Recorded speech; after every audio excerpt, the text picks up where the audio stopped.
শারদীয় দুর্গাপূজা উপলক্ষে বিএনপির ভারপ্রাপ্ত চেয়ারম্যান তারেক রহমান দেশের হিন্দু সম্প্রদায়কে শুভেচ্ছা জানিয়েছেন।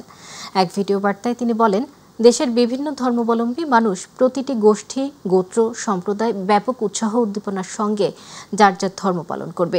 এটি বাংলাদেশের আবহমানকালের ধর্মীয় সামাজিক মূল্যবোধ ও সংস্কৃতির ঐতিহ্য। সৌহার্দ্য সম্প্রীতির বার্তা ছড়িয়ে দিতে সকলের প্রতি আহ্বান জানান তারেক রহমান। শারদীয় দুর্গাপূজা উপলক্ষে দেশের হিন্দু সম্প্রদায়কে জানাই আন্তরিক শুভেচ্ছা। ওয়ালটন এখন দেশের সীমানা পেরিয়ে পৌঁছে গিয়েছে 50টিরও বেশি দেশে। ওয়ালটন, ঘরে ঘরে, বিশ্বজুড়ে। দেশের বিভিন্ন ধর্মাবলম্বী মানুষ প্রতিটি গোষ্ঠী, গোত্র, সম্প্রদায় ব্যাপক উৎসাহ উদ্দীপনার সঙ্গে যার যার ধর্ম পালন করবে।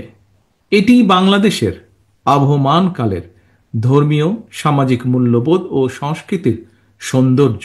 দেশের হিন্দু সম্প্রদায়ের প্রতি আমার আহ্বান, আপনারা উৎসাহ উদ্দীপনা সহকারে নিশ্চিন্তে নিরাপদে সারা দেশে উৎসব আনন্দ উদযাপন করুন।